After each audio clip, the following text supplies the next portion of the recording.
So how many people love to shop? Anybody like to shop? And how many people, when you shop, often buy things you don't need or things you didn't even plan on? Anybody ever do that? How many people have any clutter in your house? Anybody have a garage or a cupboard just filled with stuff? And how many people would either call yourself a pack rat or a hoarder or know a pack rat or a hoarder? Anyway, last one. How many people own at least one storage unit? Anybody? How many storage unit owners? You know, we have so much stuff. We buy so much stuff that it cannot even fit in our houses. We pack our houses to the point that we need an off-site location for the extra stuff. You know, the storage industry is a $56.8 billion industry. That's globally, but the U.S. is 90% of that. We have so much stuff. And unfortunately, we still want more stuff. You know, we, in our culture, have been conditioned to think that we always need more and that we should always want more. And we have bought into this unhealthy belief that not only is more better, but more will make us happier. That more money, more possession, more power, you know, more achievement, more success will make us feel happier, make us feel more secure, make us feel more loved, give us more attention, give us a better life. The mindset of more really contributes to the mindset of hurry. And we are in the third of our final week inspired by the book, this series, The Ruthless Elimination of Hurry. You know, John Mark Comer says that hurry is dangerous, it is harmful, it is the root of all our problems. Hurry is not only a lifestyle, but it is a mindset of where we think we have to just keep rushing and hustling and keep going. That there's always a sense of urgency, this internal pressure to get things done, to go, go, go, go. You know, that hurry disconnects us spiritually, it drains us emotionally, and it distracts us mentally. You know, someone said that we suffer from pathological busyness and that it really robs us of the three core realities of the kingdom of heaven, and that is peace, love, and joy. You know, Gary Easterbrook said in his book, the book is called The Progress Paradox, How Life Gets Better While We Feel Worse. That with all the luxuries, all the advances, all the incredible conveniences, with the fact that we're living longer than ever, that there are more people who are not happy, more people who feel alone, who feel sad, who feel depressed, and even suicidal. You know, and the thing is, the price is too high. The costs are just too much, you know, to keep living a life of hurry. Can you imagine living an unhurried life? Could you imagine how fabulous and amazing that would be? Could you imagine living a healthier, happier life that is, yes, productive and successful, but just not hurried? You know, to live life without hurry means to do calmly and efficiently and with strength and joy what really matters. You know, last week we looked at the first of the 4 practices of unhurrying our lives, and that was silence and solitude, which is the most powerful and important one, because when we find that peace and centeredness and calm within, it tends to radiate out into our lives. And as we have a deeper connection with God as our source, you know, we are less likely to be just chasing after happiness, chasing after acquiring and accomplishing more and more. Today, we're going to look at the final 3 practices: Sabbath, simplicity, and slowing, as practices for living more abundantly. So let's look at the practice of Sabbath. You know, God was excited, and he said to one of his angels, "Look what I created. Look what I created. I created a 24-hour period with alternating light and darkness." And one of the angels said, "What are you going to do now?" And God said, "I think I'm going to call it a day."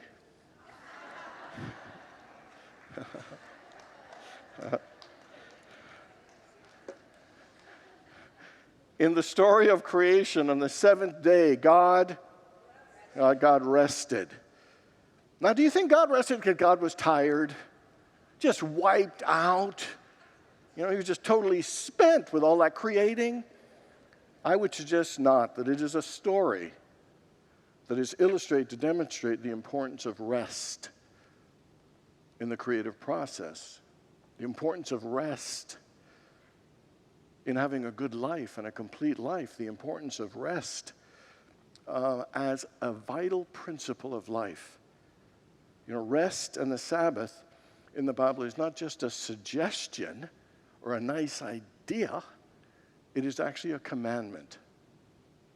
The Sabbath rest is a commandment, the fourth commandment, and it says, I'll read you in Exodus 28-10, remember the Sabbath day to keep it holy. 6 days you shall labor and do all your work, but on the seventh day is a Sabbath to the Lord your God. On it you shall not do any work. Work is a good and important thing, and then the Sabbath means to stop.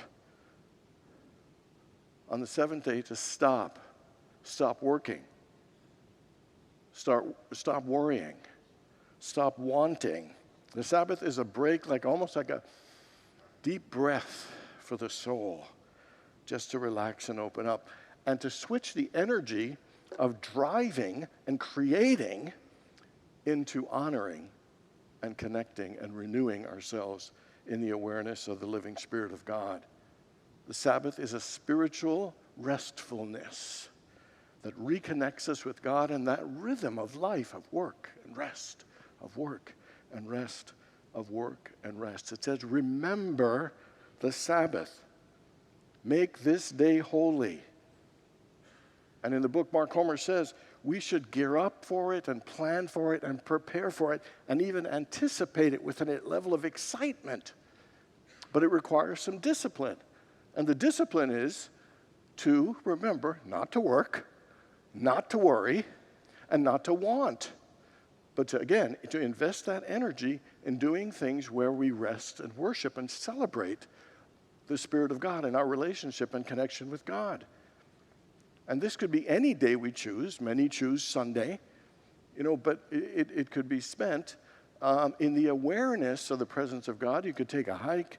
You can have lunch with your friends, spend time with your family, walk in nature. You can do anything you want, but it's the intention and the awareness of not working, not wanting, not worrying, but focusing on your time in the awareness of the presence of God. It could be feasting. It could be dancing.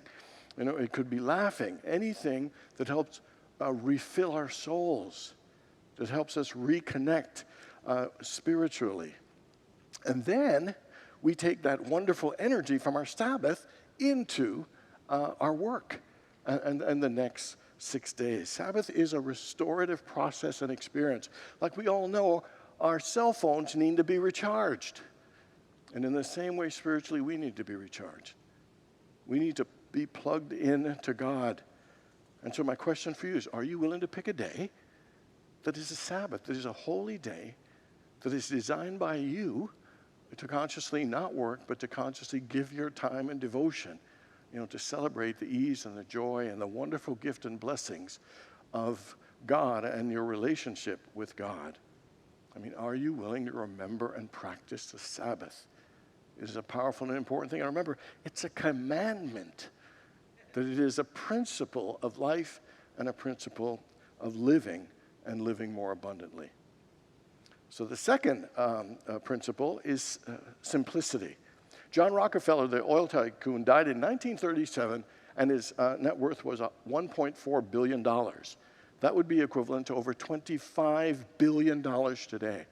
That would be equivalent to 5 times the collective earnings of Michael Jordan, Tiger Woods, and LeBron James. 5 times their collective. That's a lot of money. Rockefeller was asked, how much money is enough? And he said, just a little bit more. We always want and think we need a little bit more. A bigger house, a bigger TV, We got to get that new gadget, get the most updated iPhone. And part of this thing that we bought into, that more makes us happier, we think money makes us happier. Now, if you're poor, money makes you a bit happier. But they've actually done studies, and they say the amount of wealth that is just the exact amount, the very peak, is $75,000. They say that will increase, but after that, it actually plateaus. And sometimes even more money will actually decline that level of joy and happiness, because it often means less time, less peace, less of what matters, less of the awareness of God, less in our connecting and our time in our relationships. In the book of Luke, chapter 12, verse 15, it says, "Be on guard against all kinds of greed. Life does not consist in an abundance of possessions." In Luke 19, remember the rich young man who wanted eternal life? And he asked Jesus how, and Jesus said, "Go sell your possessions and give it to the poor." And he walked away sadly. And it also says in Matthew 19, "It is easier for a camel to go through the eye of a needle than for a rich man to enter the kingdom of heaven." All of these are saying the same thing. Do not be possessed by your possessions. Nothing wrong with possessions at all. But when we put it ahead of God in terms of what's going to make us happy, what's going to make our lives meaningful and more valuable, that's when we get lost. That's when we just keep chasing and chasing and chasing, thinking that more and more is going to make us happy. In the book of Matthew, chapter 6, verse 19, it says, "Do not store up for yourselves treasures on earth, where moths and vermin destroy and where thieves break in and steal. But store up for yourselves treasures in heaven, where moths and vermin do not destroy and where thieves do not break in and steal. For where your treasure is, there will be your heart also." And it's saying, don't invest all your time in material stuff. Yes, enjoy it, but don't keep focusing your mind on it as your source. But to realize God is your source. That inner connection, the connection of our heart and the awareness of that Spirit of God within us, that's the thing that brings us joy. That's the thing that brings our lives meaning and fulfillment. And so living a simpler life is an important thing. And sometimes we hear a simple life or a more minimalist type of life, and we think that it means living with nothing, and it doesn't. It doesn't mean like an empty house with just a chair and a lamp. It doesn't mean poverty. It just means less. Less clutter. Less so we could experience more peace and more freedom and invest more of our time in the awareness of our relationship and the presence of God. It's about eliminating the things that distract us from what really matters. It is about leveraging our time, our talent, our energy, our money and possessions towards what matters. And we have to figure out, what would it take for me to have a simpler life? In what ways will a simpler life bless me and help me address and experience and deal with the things that truly matter and make a difference? So my question for you is, what area of your life do you need to simplify? What area of your life is feeling crowded or cramped that it is time to release a few things? Where's your calendar so packed that it's time to reduce your number of activities? What can you eliminate that will bring you greater sense of peace, greater freedom, and greater levels of joy? Sometimes we have a hard time with the idea of simplifying because it feels like we're being defeated. We're thinking that less is failure, but no, it's actually freedom. And it is a way to enrich our lives and focus on the deeper and more meaningful things, the deeper and more meaningful relationships. Here are 5 suggestions to help us simplify. Number 1 is, before you buy something, ask yourself, do I really need this? Is this really going to add to my peace and my well-being? Will Rogers once said, we buy things we don't need with money we don't have to impress people we don't like. And so the first one is to ask yourself, before you buy, is this what I really need? Is this really going to bring me joy? Second one is to give away on a regular basis. You know, it's so easy to accumulate, as evidenced by all the storage. And what we need to do on a regular basis, because that blocks good and energy in our lives. And so on a regular basis, maybe every 6 months, maybe once a year, go through all our stuff and give away. Give to people who could use it, stuff we have not been using. You know, give it to Goodwill. Give it to a friend or neighbor. You know, or if it's time for to just dispose of it, it's an important thing for us to do. It lightens our load. It makes us aware of what we have, and energy just flows easier in our lives. Third one is take time to appreciate nature more. Get barefoot on the ground. You know, walk around in nature. Look at the beauty of the flowers and the trees. I mean, there's so much beauty in nature that it's a great way to have us feel grounded, have us really feel connected, have us feel a joy of just being out in this beautiful world that God created and blessed us with. Number 4, appreciate and enjoy what's in your home. You know, we worked a lot for what's in our home, and sometimes we don't stop and look and remember, oh yeah, I bought this piece of art back then, or hey, my mom painted that for me, or all these things are treasures that we have, but we're so focused on what's next. What's the next thing I'm going to get? What's the next thing I'm going to achieve? That we miss out on some of the beauty and the goodness that's in our own lives. And then the 5th one is to give ourselves permission to feel content. You know, sometimes we think content, again, is just kind of like giving up and settling. No, there's nothing wrong with content. Here's what it says in Philippians 4, verse 11 to 13. I have learned to be content in all situations. I know what it is to be in need. I know what it is to have plenty. I have learned the secret of being content in any and every situation, whether well-fed or hungry, whether living in plenty or in want. I can do all things through Christ who strengthens me. Let me ask you a question. What is stopping you from being very happy and content right now?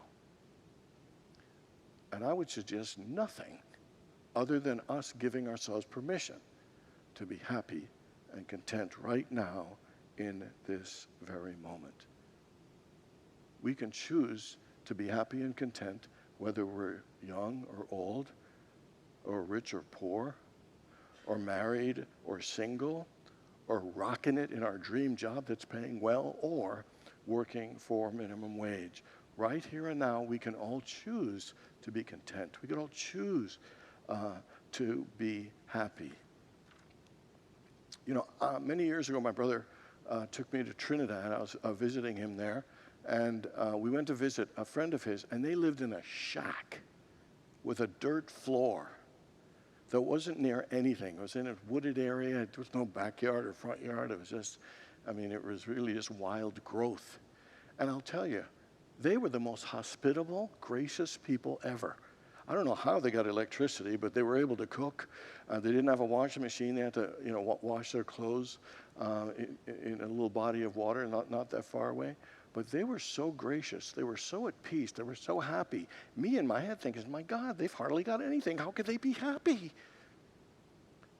And it was such a beautiful and powerful lesson for me to realize all this stuff we think we need to be happy is really just a story we've told ourselves and bought into.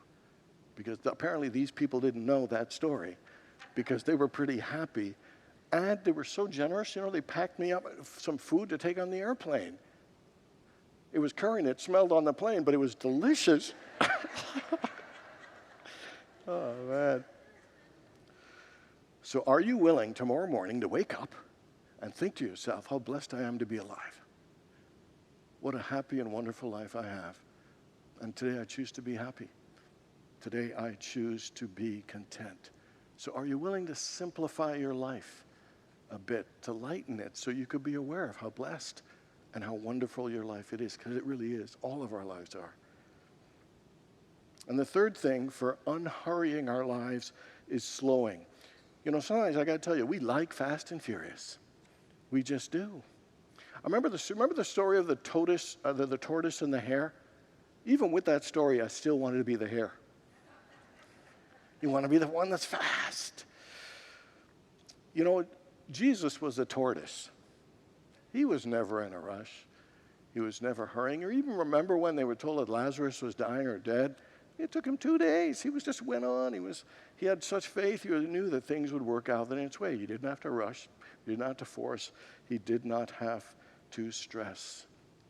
His life was a slow pace, and yet he continued to pray consistently throughout the day. Our lives are in such a rush. We're moving from here to there, going, doing this, that, and it's the next thing, and then the next thing, and the next thing. How much more do we need to slow down? His pedestrian pace, he lived it and prayed in a slower way. We're in a mad rush. How much more do our souls need to slow down, to relax, to be still, to quiet ourselves, and not just to be a hamster on a wheel? You know, slowing is a spiritual discipline that is not easy, but it's a vital and important one. To slow down our thoughts, slow down our minds, slow down our bodies, so that we can open ourselves to greater possibilities. Here are some suggestions for slowing down. Number 1, drive the speed limit. And I got a little stretch for you. Go in the slow lane sometimes. Just take a deep breath and practice slowing down. Number 2, come to a complete and full stop at all stop signs, regardless if there's anyone around. Number 3, don't text and drive. Number 4, arrive 10 minutes early to an appointment and don't take your phone in with you. Just wait. Just learn how to wait. Number 5, go to the longest checkout line in the grocery store and just observe. Smile at someone, or if a conversation strikes up, have a chat. Number 6, develop some time and a pattern of knowing when to turn your phone off. Number 7, limit your social media time. Number 8, limit your TV time. Number 9 is be a single tasker. Don't multitask anymore. Just do one thing at a time. Be fully present, be fully engaged, and it will become a sacred experience and practice when you just do one thing at a time. You will get as much done as you normally do, maybe even more. But the most important is you'll be present. You'll be engaged. Number 10, walk slower. Life ain't a race. Unless you're in a race, then run. But for most of us, we don't have to walk as fast. Just be a little more leisurely. Number 11, take up journaling. One of the things that slow us down is a time of reflection. You know, we don't write a lot with our hand anymore. To be able to write in your journal and reflect, I think, is a powerful way to slow us down, make us more present and engaged. Practice mindful meditation, just following your breath, being aware of the here and now. And the third one is cook your own food. I'm sure you do a lot, but do a little more. If you don't, do some more. There's something great about that process of cooking that is really helpful. Slowing down is a spiritual practice. It brings us to the present moment. It helps us be more engaged in where we are, and it makes space for us to connect with God.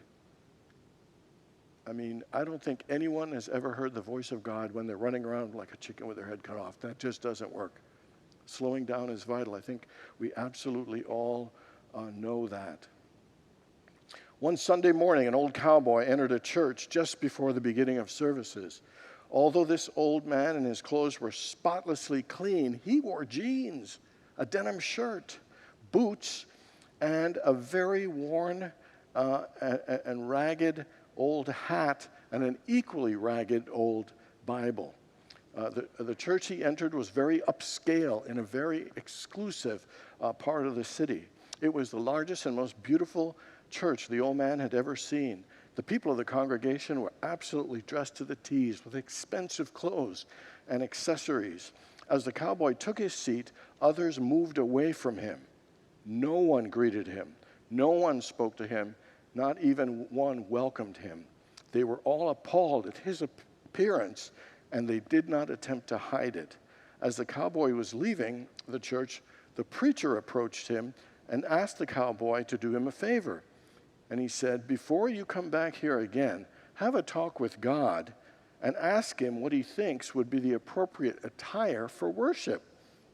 The cowboy assured the preacher he would do it. The next Sunday, the cowboy was back for services wearing the same ragged jeans and shirt and boots and hat. Once again, he was completely shunned and ignored. The preacher came up to him at the end and said, "I thought I asked you to speak to God before you could come back to the church." "I did." "If you spoke to God, what did God tell you about the proper attire for worshiping here?" "Well, preacher, he told me that he had no clue as to what I should wear. He said he'd never been in this church." All right, Matt. Ooh, thank God you clapped. They moaned at the first service. So, Bud Winter is an Olympic coach for track and field, and he has coached 3 gold medal winners. He had an interesting technique in having them train, and he would tell them, don't run at 100%. Sprint at 90%. And one of the things he found was when we do 100%, that we create strain and extra tension in our body. And we use muscles that aren't necessary for running. And some of them include our face. And so he said running 90% actually relaxes them, and they pull back from the 100, and they actually run faster than when they're running 100%. Isn't that interesting? Well, I would say living in a life of hurry is running 100%.